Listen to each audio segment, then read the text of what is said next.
Ready. You look great, Mrs. Wetenkamp. All right, this is great.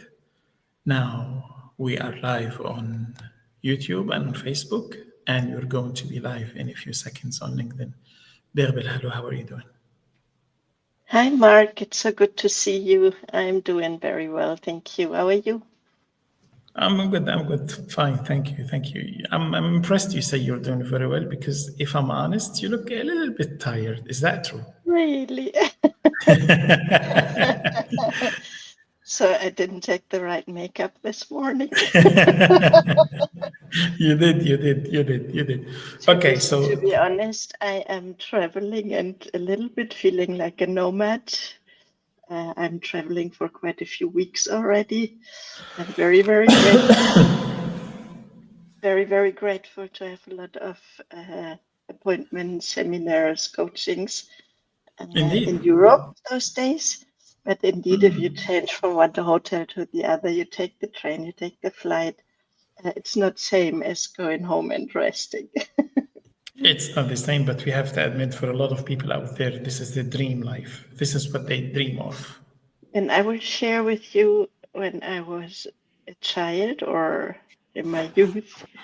I always dreamt of this when I had the occasion to go to the airport, which was only in my later youth, because with my family, I never took the airplane.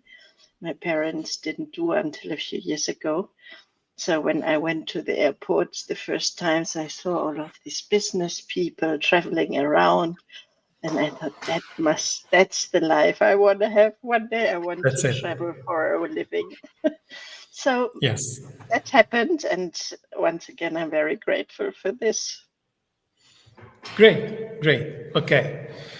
Let's start actually with maybe a few updates about Claruna, Naseeha, your books, whatever you wish. Just start wherever you wish. Yeah, so as I said, right now I have a few weeks with a packed calendar on different leadership seminars, coachings, mainly in Europe, traveling back and forth for Claruna and Naseeha. Some very nice things going on, and starting off with Naseeha in Oman.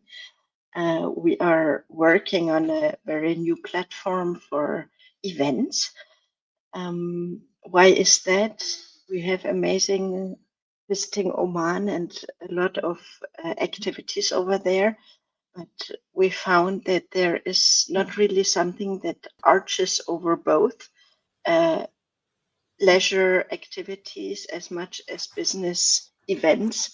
So at Naseeha, we created a new event page and are just building it, starting it. And we really want to be the one place that unites all of the beautiful activities that we have in this amazing country. And there is many. There is a lot for tourists, for business people, for locals, for expats. And we want to bring all of this information together. So this is one of the very new projects which is going on in Oman, and I'm very excited also to bring events from Naseeha, from ourselves, like to create some very attractive things for networking and personal growth, leadership growth, mainly for leaders. Great, that's amazing. So you spoke about two things. You spoke about Oman events, the platform, and you also spoke about Naseeha. Yes. So for our new friends who maybe are assisting, or maybe they are watching this for the first time, or maybe they are with us for the first time, could you please put two words about Naseeha, what it means, what it is, what does it do? Absolutely. So some of our followers might know I moved to Oman 2 months ago, 3 months ago, and created there a new company, Naseeha. And although my Arabic is not very good yet, this is one word I learned and I admire. Naseeha in Arabic means the good advice. So an advice, a consulting from someone who means well with you. So the good advice, and I really love this name for our company, as what we are doing is mainly been there for leaders to grow. This might be young high potentials as much as very experienced company owners, entrepreneurs, C-level. So we're consulting around leadership, around personal and leadership growth. We That's also great. have a lot of activities in the area of digital transformation, and this, of course, includes a big part of AI. So a few months ago, I published my first book. Mark, you know this, it's on my mind for decades. I always wanted to write. My very first business was, my very first profession was being a journalist. And I think since then, I dream of publishing a book, and I have a lot of ideas in my mind, but I actually never did it. And now it's done in collaboration with the Swiss Quality, which was an amazing experience to finally bring together all of my ideas and to have you pushing me to go through this process and to not give up and do it. So yeah, I'm very, very happy. So what is it about? It's for companies and leaders actually. Wow. You have a lot of new effects. So, AI is everywhere. It's all around. We all use it. But there's still companies who are quite hesitant to start implementing AI in their business. And I'm convinced if you want to be competitive in the future, it is definitely something you have to embrace. Not for everything, but you have to look into it, have a roadmap, have a strategy, and also take your teams on. Because if you do not implement AI in a protected way in your company, it is already there. Everybody has it in the pocket, right? Everybody is using it. So rather you provide it and you make sure it's safe and secure, and you use it in a way that you want to. So it's about how to start if you have not jumped yet on the ever faster running train of implementing AI. And I'm currently on the second book, which is all around AI and ethics. Because there is a lot of fear also, hesitation for employees as much as entrepreneurs. And I think it's a very, very crucial thing to reflect on your own company values. And then if we use AI now, does this fit? How does this go together? Are we aligned, or are we taking off of our values, which of course is a very bad thing to do and nobody wants that. So yeah, this is the current book project. Great. I saw yesterday our social media colleagues have released on the Swiss Quality, they have released a poster to social media that says, AI is not a thing of the future. It's happening now as we speak. And while I agree with this in the sense that AI is already changing society, changing the way we work, and that indeed, as we were afraid, a lot of people have already lost their jobs to AI at all of the big companies that we have heard, Amazon and others. I would like to put this to you, and I would like that you reflect on this. Frankly, AI, as we use it today, it's still baby. It's still in its baby steps. I mean, sometimes it does some very, very, very silly mistakes, like things which are very, very illogical. And sometimes, as you know, it hallucinates completely. I was reading yesterday evening a report that says a study testing GPT 3.5 and 4, which are now old versions, but I dare to say that GPT-5 isn't much better in this sense. They could hallucinate sometimes up to 76%. Yes. And I don't think we need to comment on this. I don't think we need to comment what it means when you say that a tool is potentially hallucinating 3 answers in 3 answers over 4. Share, please, with our public, with our audience, your view on this. Is AI already happening? Are we already in the middle of this evolution? Or is it still in its baby steps and it is something for the future to happen? Oh, both is very true, Mark. We are definitely fully arrived in AI times. AI happens in our private life, in our business life. We use it or not, it's all around. It's all around. There's very few applications or business contexts or leisure context where you do not have the use of AI. And at the same time, it's very true what you were saying. It is in baby steps. There is an incredible curve of new or development of new tools, of new applications. But what we use today is full of errors. I mean, when I use ChatGPT since the very beginning. I remember in November 2022, I started using AI and we were just like amazed, blown away what it could do when we were able to put in, what was it, 50 or 150 lines of text? Yes. Wow, Yes. that was so incredible. Now, Yes. you just mentioned ChatGPT 4 is old. We're at ChatGPT 5. Things are going so fast. Google has just released a new version of Gemini, which is very powerful. So things are going so fast.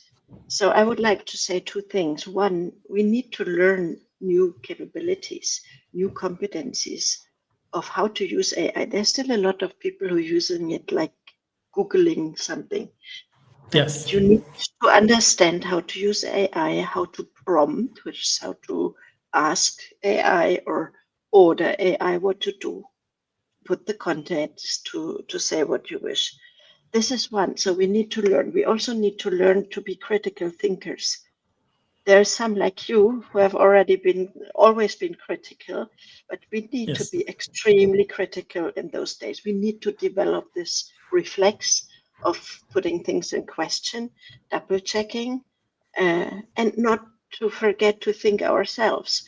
It's not that we put everything into AI and then AI thinks for us, works for us, lives for us. No. So this is important. And on hallucination, I know this is annoying when you want to use AI as a collaborator, but it is the core of how and why generative AI has been developed to generate content, to invent things. So this is in the system. This is in the core. Myself, I find it annoying, but we have to remember this kind of AI is created to generate things. So this is even more important when we use it for research. We need to make sure that we are really researching and that we are not in a creative, hallucinating part of AI where things are just invented. You're in Paris right now, correct? Your Paris partners, customers that you're talking to, are they already adopting AI on large scale? And those who are eventually adopting AI, what feedback do you hear from them? Especially if you would very kindly share what's their take on this part, the hallucination part, the fact that many algorithms that we are using today, they are not grounded. Yes. So as you know, at both Claruna and Naseeha, we have this policy not to talk about our customers like directly, but always to share Without naming them. Yes. anonymous experiences. Yes. So I Yes. will broaden your question to all of my customers and the colleagues I Okay. am exchanging with, the speeches I'm giving. So companies who use AI are in the beginning hesitant, and then you always have people who remain hesitant or critical and rather not wanting to use it, see a lot of danger. And then you have those who are amazed. There's little in between. And this is at first a discussion at top management. Should we not? Where should we? The companies who are using excessively AI are amazed what AI can do, what it can bring. And no, there is no hallucination problem, because we are not only talking about generative AI. We really need to separate what is the use case, what are we using for? If we want to analyze the market, if we want to find new customers, we are talking more about machine learning, right? We're talking about algorithms. We talk about AI that is fed with company information and not with public internet information. If we talk about improving customer service, there's a lot of really good chatbots coming up. I mean, we all are traumatized by horrible chatbots from the past, but there is great possibilities today. And then, yes, we use generative AI when we go into marketing, in sales campaigns, etc. Yes, we use AI. And I see people basically talking less about hallucination and being less énervé, less annoyed with it than I am personally. You know what? It's not hallucination, but what drives me crazy with ChatGPT 5. If I prompt whatever I have to prompt, and then I find the result, Keeps I had to asking. chat back and forth. Do you want this? Do you want it as Word, as Yes. PDF? Do you Yes. maybe want a slide? Do you want it short or long? 5, 6, 7 iterations, and you just spit out the result. Please don't ask all Yes. of those questions. Yes. Do you experience this? It drives me crazy. Yes. I think this is Yes. yeah. Yes. And sometimes even when you give it a strict order that usually it's supposed to follow, when you say, Yes. don't ask me any more questions, it still comes get a back question. sometimes asking further questions, which is really Yeah. frustrating because frankly, Yes. the user experience then is really not a satisfying one. Yeah, so I was asking myself, is AI now starting to do what it wants? And when I tell it, don't ask me any more Hopefully questions, not. give me the output. Let's not scare And- everybody, please. And it comes back with the next quite stupid question. So yeah, Hopefully not. Hopefully not. one more thing to your question. It is so crucial when companies start to implement AI. Of course, you have all of this security part, which is very, very crucial. Cybersecurity, which data to use, and so on. Then you must have data that you can use. You cannot use any data. If it comes to like company AI, protected data, it must be there in a way that you can use it intelligently. And then maybe the third pillar of this, take and onboard your people. And this is something I see is getting too short in quite some companies. For example, they roll out Microsoft Copilot, and then everybody can try and use it. But the learning curve would be so much higher if you onboard people, if you train people, and so on. Yeah. Did you hear recently about the Deloitte scandal in Australia? No, tell me. Okay, so the Australian government has hired Deloitte for a certain report that usually Australian decision makers, politicians, would base their decision on. Like they would base their decision on this report because they consider it a third party and non-stakeholder, like people who are not impacted by the decision. And one gentleman who was reading the report realized that actually this cannot be true, what is in the report. For example, the first name of a very well-known judge that he knows personally was wrong. So she is Melissa, and actually in the report she was called Natalie. And then other things that were attributed to her, he knew for a fact that this is not true. She did not say this. This is not her speech. And by going further and further in the comments, especially in the footnotes, he realized that this must be AI hallucinating. In other words, somebody at Deloitte consulted Copilot, to be precise, of Microsoft, and actually took the outcome as it is without further checking and put this in a report. It's not the most important detail, but it is an important piece of detail, is that this report, Deloitte was paid $500,000 for. $500,000. Scandal. Eventually, Deloitte accepted to return to the Australian authorities 100,000, and they kept the 400,000 for the other part of the report that was okay. What's your take on this? Well, let's think positive and say that intelligent people have contributed a value of 400,000 to this study and report. Yeah, it's shocking, and it's it's a danger for each and every one of us. AI makes it so simple. Let me start without AI. Let me start with WhatsApp messaging, with autocorrection. You don't pay attention and you write something with errors. Then you have autocorrection and you send out the biggest crazy stuff. So it's so comfortable that there is a big danger that we get lazy. And this is a danger in two ways. First of all, it's in our name that we send like a report or we create something, we use it, and we don't check it. So if we become lazy, we take a big risk that we put out nonsense. And this can be very deranging nonsense even. So this is one. So this it goes back on your reputation. And as we know, reputation is the most important and also the most fragile thing. You can destroy all of your reputation with such an error. This can be very hurtful. On the other side, it also reduces our human capacity. I'm absolutely convinced of this. So I have a very clear stand on this. Use AI to become better, to become faster. I will give you an example what I'm using it for to hopefully become better at the moment.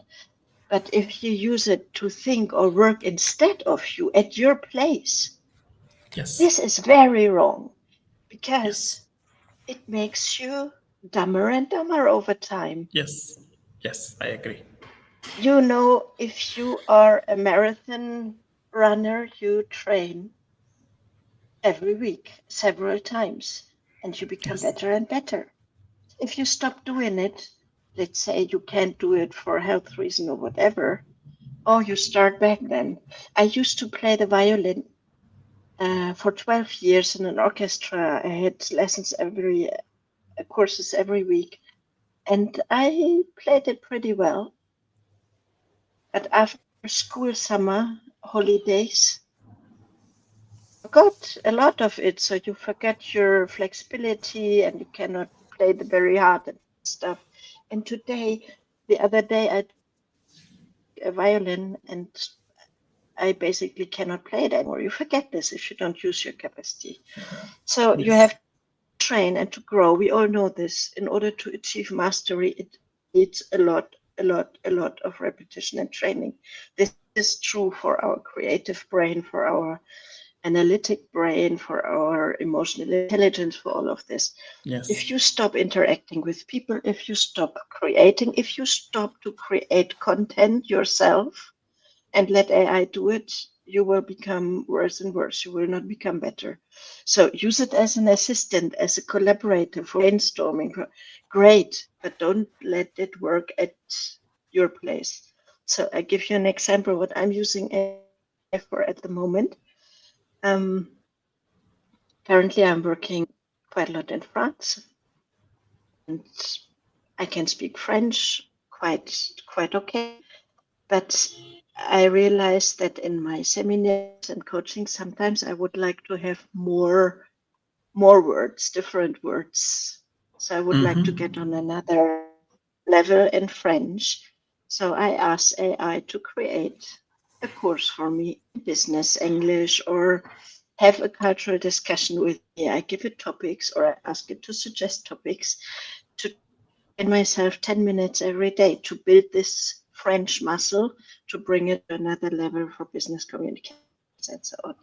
So it's great.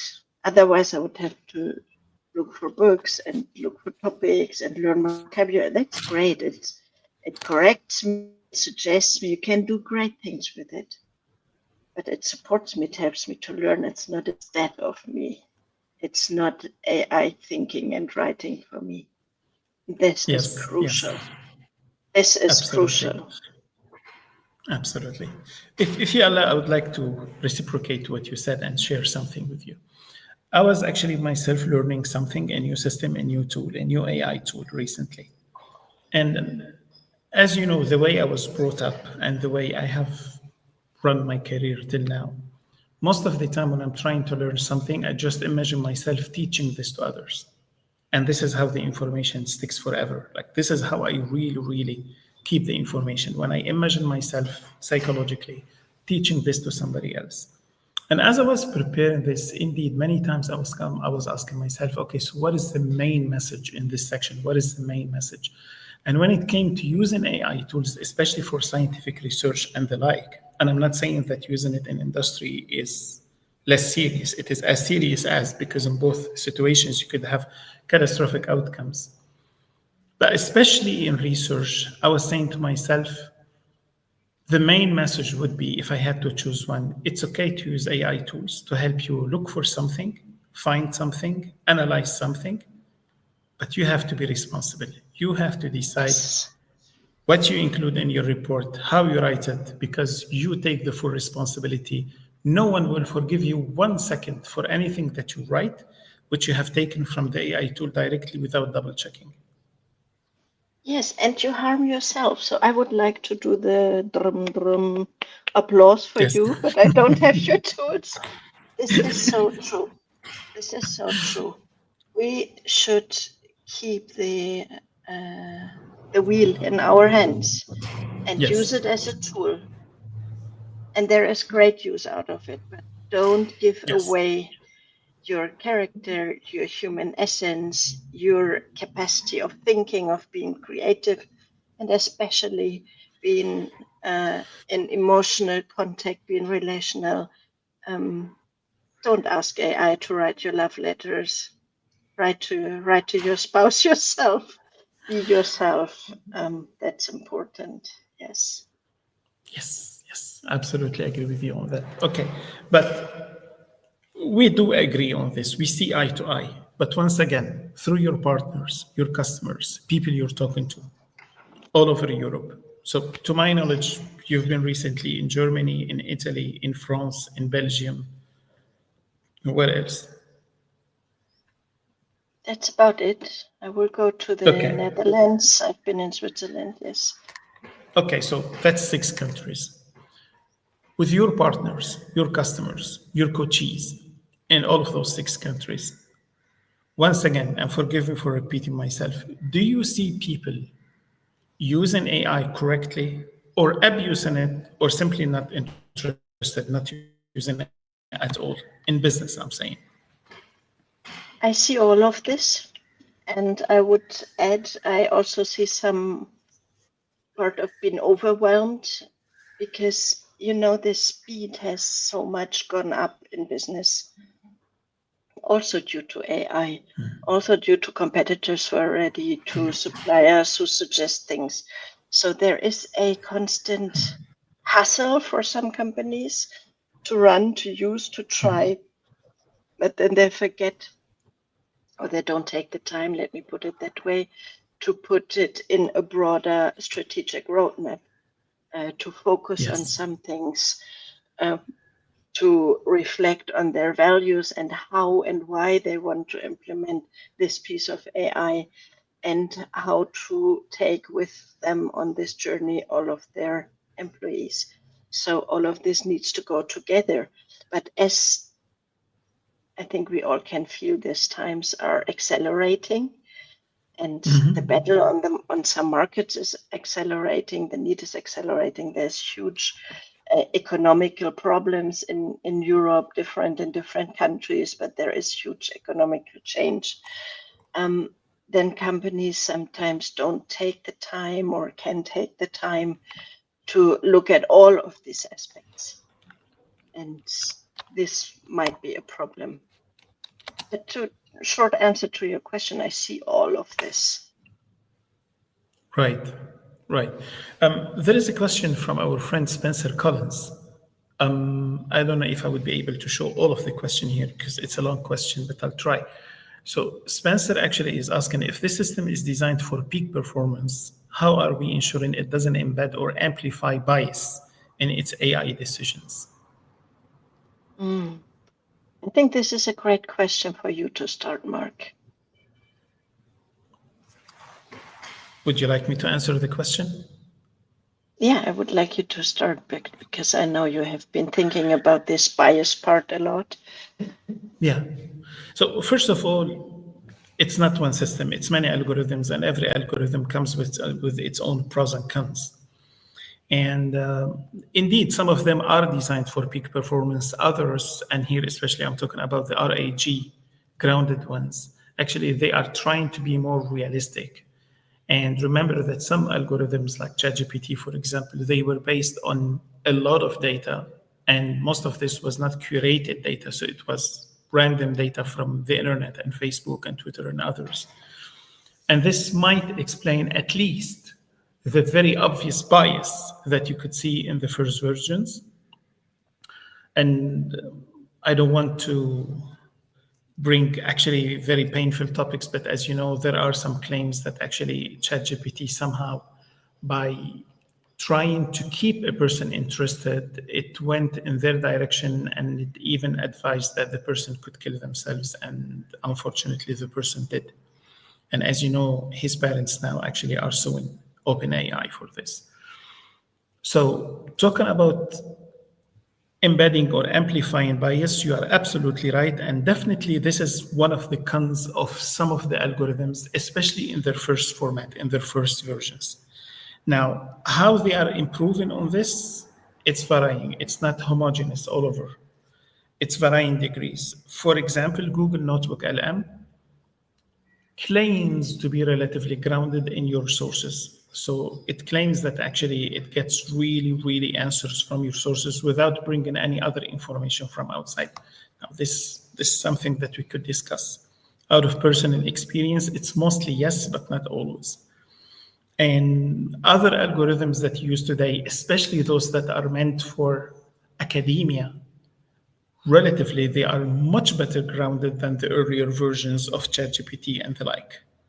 However, despite that, I still would say you would be committing a huge mistake if you take anything that any AI tool, without exception, you would be committing a huge mistake if you take anything that any AI tool has said or has written and use it in any capacity without double checking. And what we just discussed a few minutes ago about Deloitte in Australia is one wonderful example of how somebody relied on Copilot from Microsoft, and Copilot from Microsoft hallucinated and it humiliated Deloitte. Bärbel, up to you. Please share your opinion. Yeah. Spencer, thank you for your question, for engaging. So I 100% underline what Mark just said. And I would just like to take up the last part of your question, the AI decision. That's what I think is so crucial. We must take the decision and we must take the responsibility. As we discussed before, AI can help us, bring us data, bring us ideas, should not take any decision. We must remain responsible. For personal use or day-to-day use, I'm a huge fan of changing AI. We speak about generative AI now, not internal systems. Changing it constantly, not using one for everything. If you use, for example, ChatGPT, you can see it in every single answer. It will start by, Wow, Bärbel, what a great question. Very good thought. Good that you did this. Let me add to that. So it's all the time telling me that I'm the greatest human on the earth and I have such intelligent questions and thoughts, which, by the way, is not true. We all try our best, but it comes across, it comes towards you. It wants to please you. It wants to give you answers that are close to what you expect, what you hope. And in my opinion, ChatGPT does this much more than others. So you should also use Gemini, use Claude Anthropic, use many other AIs first, because they all change and develop all the time. Second, because they really have different ways of functioning. If you allow me, I'd like to mention an anecdote on this. I used to be part of the Toastmasters club in Geneva, and one of our friends was a person with a very big accent, which I respect. But it was such a very big accent to the point where I wouldn't be able to understand what they're saying. And almost every time this person spoke in the club, people would applaud him. And then a friend of mine called Stefan in the club, and I greet him, and I hope he's listening to this now. Stefan would actually applaud this person, encourage them, and maybe then do an evaluation, because the evaluation, as you know, in the Toastmasters Club is part of every speech. So in his evaluation, he would say, "Oh, that was great, that was inspiring." And once I took Stefan to the side and I said, "What was the speech about?" And he was like, "I'm not sure." I'm like, "Yeah, it wasn't understandable." He was like, "Yeah, but we should still encourage." And I'm like, "Yes, we should encourage. But Stefan, if you keep encouraging him your way, the way that ChatGPT keeps telling you, this is a great idea, this is a great question." And I told Stefan, if you keep encouraging him the way you are encouraging him, when would he learn? When would he realize that maybe we can't understand him and he needs to work actually on his accent so that we can understand what he's saying? And it was interesting. Stefan kept his position, saying, no, we should encourage the person. Like, no matter what, even if we don't understand anything at all, we should still encourage the person and tell him he was great. I'm like, but you're not giving him the opportunity to improve. It's good to encourage, but you need to go with the sandwich methodology, Great, thank you very much. Now, there is some room for improvement, but at the end of the day, it was still very good, thank you. What do you think? What's your take on this as a professional coach? So I think it's extremely important to encourage people and to build a safe environment so that you can learn. Otherwise, we are all full of fear and we're not able to grow. You were part of the Toastmasters Club. I'm part of a club from the great, great communicator Win Zhang, from whom I learned a lot, and I still do. I admire his work because he has a claim. He says, I want to, there is no nail, so meaning there is no danger. Here you can learn and grow. And there is a similar thing. We all give each other feedback. And in general, as you're asking to the pro part of Bärbel, in general, feedback should be respectful, not judging. And feedback should not only bring up what needs to be improved, in my opinion, and then you decide for yourself, Mark, if you want to take my feedback, but also what I see, what you do well. Feedback basically is such a gift because it helps me to have a broader vision of myself.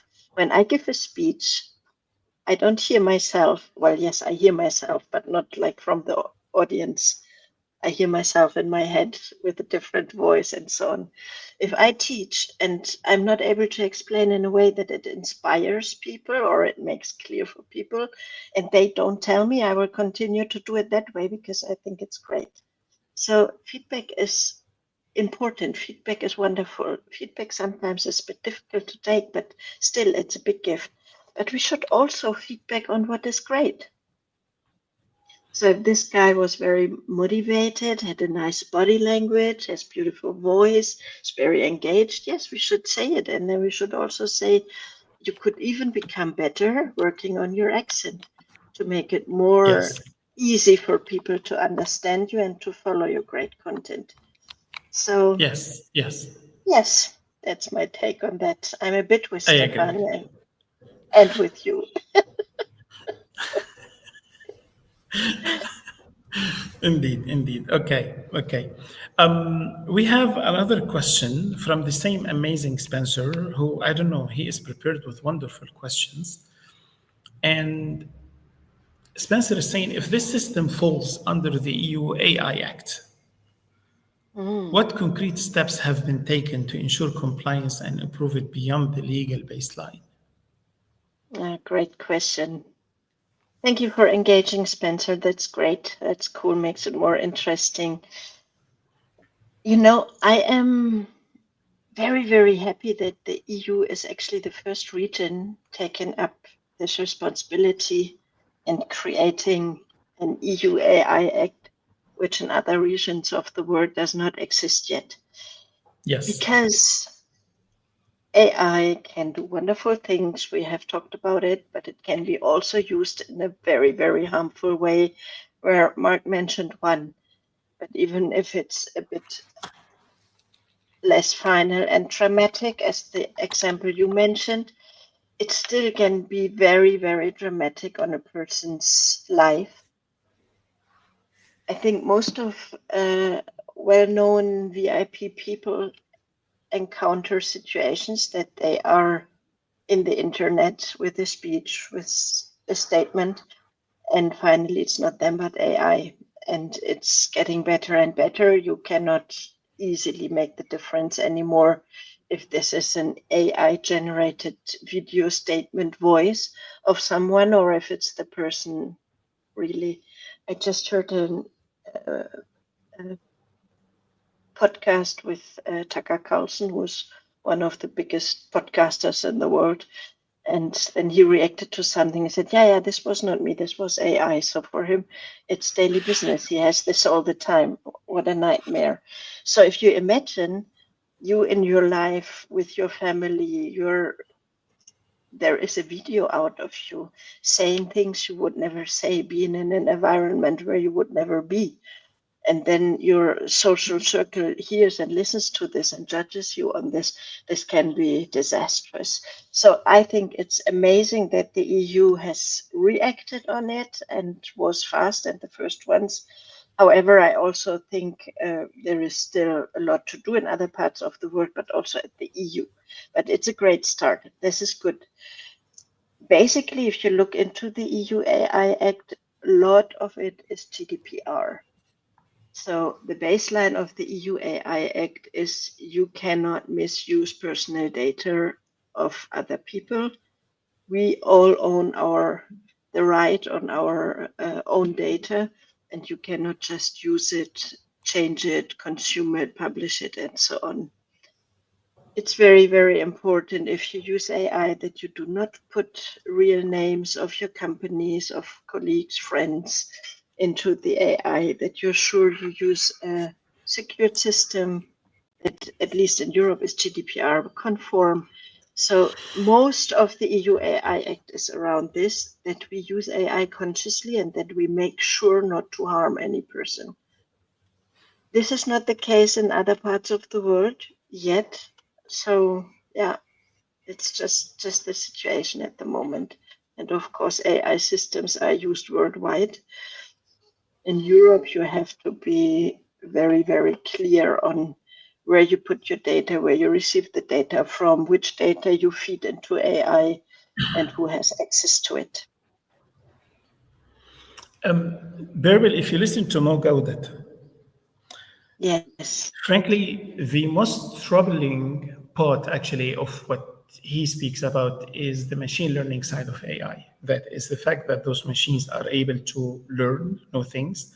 And thanks to some Altman and OpenAI, they are even able to program. Which, by the way, was an agreement between those big guys of AI not to do. Like it was their agreement that keep it inside the factory, don't put it on the internet, don't put it to the public, AI. And then second, no matter what, don't let it learn how to program. Because if it can program, No one can figure out what it could potentially do one day.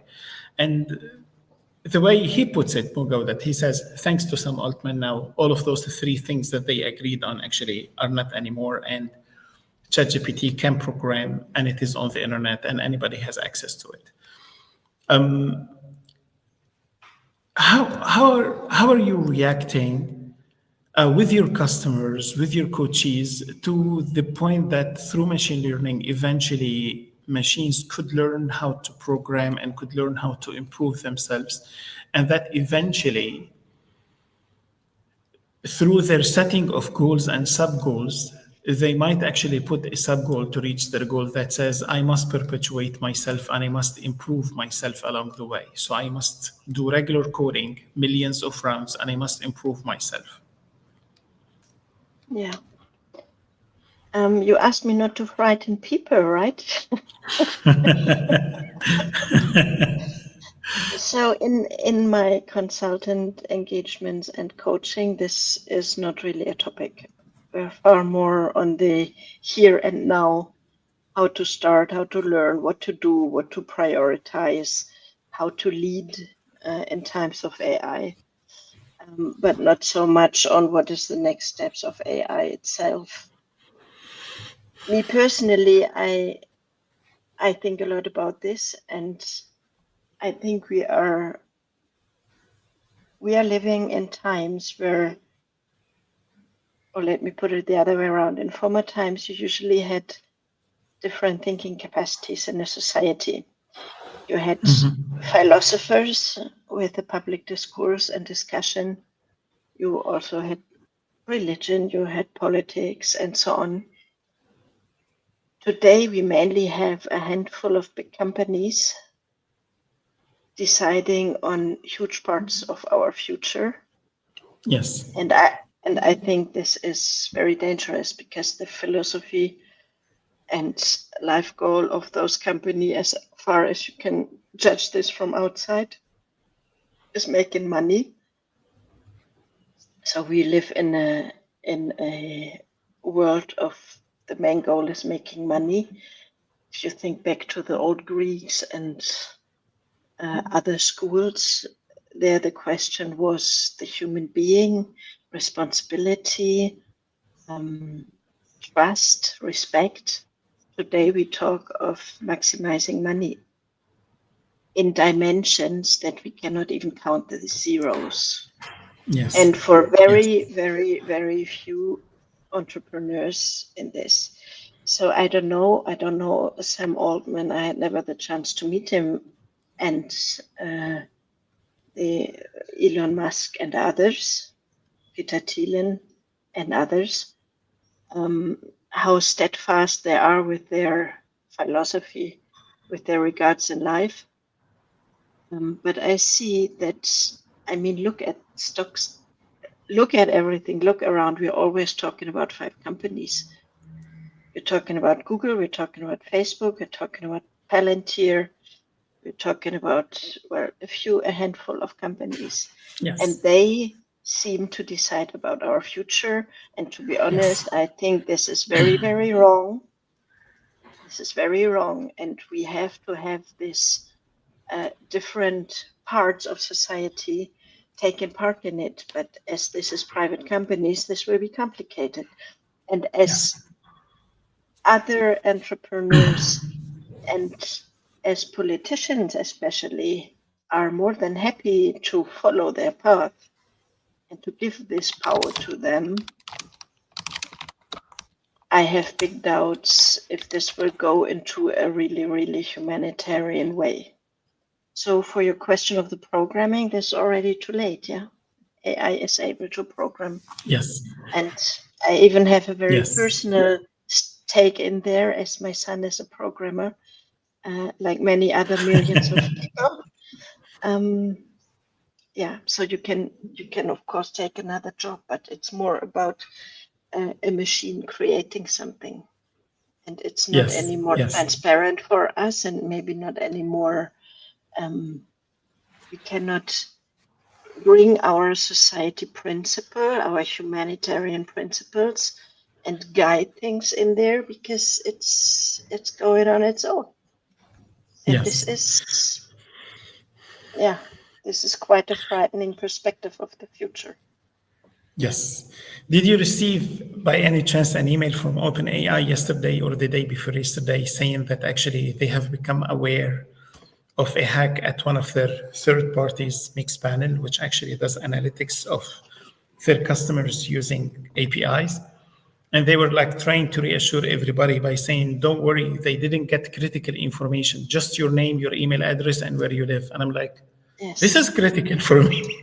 Yes. This is critical for me. I don't want anybody to have this information. And most Yes. importantly and interestingly, OpenAI wouldn't say how many millions of accounts have been affected. Have you What's heard your the take other on this? day? Well, I would like to add one on this. There is people who are of the strong opinion that Elon Musk with Doge entering into ministries, having access with all of his intelligent young colleagues to tons of data, all of the Yes. data of Yes. Americans, Yes. that the broader goal is to have this data, to have access to this data. And once they had, they Absolutely. lost a little bit the interest of continuing on Doge. I don't want to be political on this podcast, so but yeah, so I haven't received an email from OpenAI, but I heard about the incident. This is what I mean. There, we have a separation of power normally. You have philosophers in every decade or century, which is important, that creates the thinking of a society.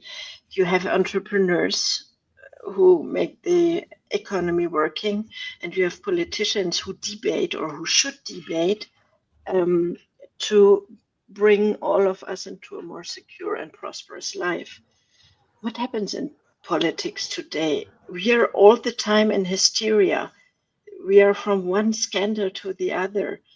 And our top politicians, they are in many countries more obsessed by their social media accounts than anything else. Where do you hear great ideas to handle this future that we are already living in? Where do you hear a political debate how this is going to be if 5 companies worldwide have the power and the data of each and every one of us?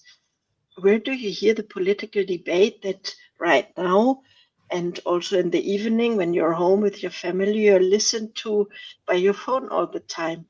Mark, I'm Yes. far away from conspiracy, and I think you know this, I'm an absolute fan of new gadgets and new technology, and I like Yes. to use it and I like to learn it, and I see a lot of positive also in AI. But now we talk about the heavy stuff. For me, this is going into a very, very wrong direction. You have very few people globally wanting to decide about our society in the future. And I do not Yes. think that someone from the United States can decide for what's going on in Europe, in India, in Pakistan, in Australia, in the Arabic countries, in Africa, in Greenland. You know, this, we have different cultures, and we should look after our communities locally, nationally, and so on. But here is something going on that changes our work quite significantly. And I am missing these real political debates in all of those countries. I'm missing them in Europe also. And you see, people do not get majorities in elections anymore. If you look to all of those European leaders leading with 10, 15, even not 20%, this is a huge change in the political landscape we are having.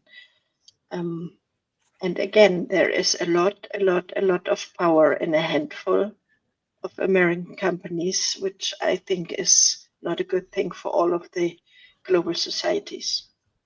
Yes, I heard actually Macron recently saying that he regrets very much that European countries allowed a few American companies to control the whole scene of social media, and that Europe should have done something about it in the beginning. Yes. But okay, it's not too late. They still want to fight now. They still want to find their way.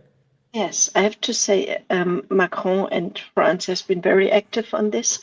They have created a huge AI summit here. They are encouraging, supporting initiatives in France, in Europe very strongly. They want to become the AI leader in Europe, and they're active, which is good. However, how fast did Sam Altman and his other buddies go already? How much are we able to change those things? Let's not give up, but yeah, there's a huge topic behind. Absolutely. We have another question from the same Spencer, the same friendly Spencer. He's asking about recruitment, failing to provide candidates with feedback after rejection. And Yes. he's asking who is responsible for this and what concrete actions are being taken to close this gap in our hiring process. Yeah. Yeah. This is a shame. Yeah. I hear this from so many candidates. So first of all, today we have this AI-driven systems to organize for companies all the applications. And there is a first challenge to cross this AI wall to even get to a human being, to a recruiter. But then, yeah, we should think, Spencer, I totally agree with you that a system who registers and sorts out who will be continuing the process should also be able just to give a note when you do not continue the process. And it's very disappointing that apparently companies do not care a lot about this. So what we see those days is we get more and more and more applications because applicants create those with the help of AI. They spread their applications all over, which I also do career coaching, and I absolutely do not recommend to do. You should look at the company that really fits what you need, how in an environment you would like to work in, understand which skills they need, how your values and their culture fits together, and then apply for those and make a very special individual CV and application letter and so on. And there's also ways to better pass through these automated ATS system, the application systems. But on the company side, this depends on how those are prompted, how those are created, these systems. And I think it's an absolutely impoliteness and absolutely unnecessary not to answer to applicants. However, those who answer, you quite often do not get the full answer. You do not get a real honest feedback because, again, of laws where people say you have to be compliant, you have to give a chance to everybody. They are afraid that applicants later will be after you if you say you're not good for this job because of this and that. They might find themselves in legal debates, which companies try to avoid. So I would always try to find a human being to get a feedback, but knowing that this is very difficult because very often you're just caught in the systems and don't even get further. Thank you very much. It was really great. It was absolutely great. Thank you very much for those insights. I really enjoyed it, and I'm sure that everybody has enjoyed it too. Thank you very much for your time. I know how busy you are, and I know how difficult it is. More than once, we had podcasts where you were actually sitting at the airport somewhere between two flights. So thank you very much. I really highly appreciate it, and I want to wish you and everybody an excellent day. You have the last word. Thank you for having me, Mark, and thank you for this weekend discussion on hope and fear around AI. I really hope that we all can remain humans, take this important, and create everyone, each and everyone, by our responsible and curious use of AI to create a world with AI that respects humans and doesn't harm us. So thank you for this great chat, to the audience for the questions and being here. It's been amazing. So I'm sending love and empathy from Paris and hope to see you soon again.